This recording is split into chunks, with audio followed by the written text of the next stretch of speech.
Rəsmi İrəvan Avropanın çətiri altına sığınmaq niyyətindədir. Bu mənada Ermənistan parlamentinin Avropa İttifaqına üzvlük prosesinin başlanması haqqında qanun layihəsini qəbul etməsi təsadüfi hesab edilmir. Proseslər əməli formada özünü 2025-ci ilin fevralın 12-sindən büruzə verməyə başlayıb. Həmin tarixdə ölkə parlamenti alyansa qoşulmaq prosesinə başlanılmasına dair qanun layihəsini birinci oxunuşda qəbul edib. Ötən gün isə sənəd bir sıra ictimai və siyasi təşkilatların təşəbbüsü ilə irəli sürülüb. Ermənistanın blok üzvü olması üçün 60 min imza toplanıb. Layihənin qəbul edilməsinin lehinə 64, əleyhinə isə 7 deputat səs verib. Bu isə dolayısıyla Ermənistanın bu prosesi sürətləndirə biləcəyinin anonsu kimi səslənir. Burada maraqlı olan məqam sosial-iqtisadi baxımdan Rusiyadan ciddi şəkildə asılı olan Ermənistanın Avropaya nə üçün üz tutmaq istəməsidir. Ermənistan və Ermənistan kimi ölkələrin Avropa İttifaqına üzv olmaq istəməyinin sadəcə bir məqsədi var. O da Avropa İttifaqının üzv ölkələrə təmin etdiyi iqtisadi imkanlar və güzəştli gömrük tarifləri kimi dividendlərdir. Təbii olaraq Ermənistan iqtisadiyyatı regionun da gətirdiyi bəzi negativ hallar və Ermənistanın xarici siyasətdə sərgilədiyi yanlış tutumlar nəticəsində kifayət qədər çətin bir vəziyyətdədir. Hətta regionda ən aşağı iqtisadi göstəricilərə sahib ölkədir Ermənistan. Rəsmi İrəvan Avropa İttifaqına üzv olub, Avropa İttifaqının böyük inkişaf etmiş ölkələrin iqtisadi potensiallarından faydalanmağı, həmçinin Rusiya təsirindən xilas olaraq Avropa İttifaqında kollektiv siyasətin bir parçası olmaq istəyir.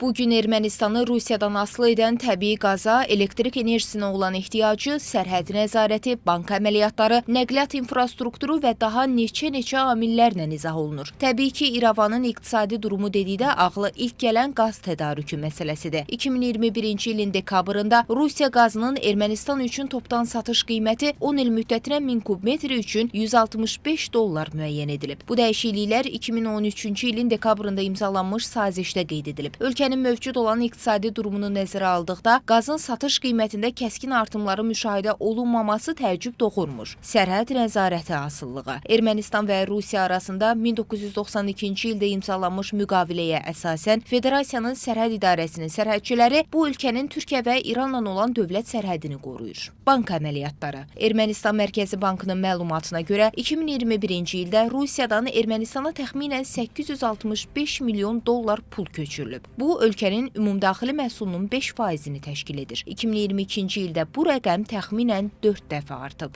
Xaricə nəql etmə asılılığı. Ermənistan ixracatının xaricə nəql edilməsi də dolayısıyla ölkənin Rusiyadan asıllığının əsas nüanslarındandır. Çünki bunun üçün yeganə quru yolu Gürcüstan-Rusiya sərhədinin yuxarı Lars adlanan məntəqəsidir. Bir sözlə Rusiyanın Ermənistan üçün bu qədər strateji əhəmiyyət kəsb etməsinə rəğmən parlamentin qəbul etdiyi son qərar çörək verən əli dişləmək kimi izah olunur. Təhlillər göstərir ki, Paşinyan hökumətinin bu addımı rəsmi Moskvanın sərt reaksiyası ilə nəticələnə bilər. Ermənistan bugün əhəmiyyətli dərəcədə Rusiyadan asılıdır. Hətta onun iqtisadi asıllığının 70% olduğu deyilir. Ermənistan bu prosesi sürətləndirdiyi kimi Rusiya da Ermənistandakı fəaliyyətini sürətləndirəcək.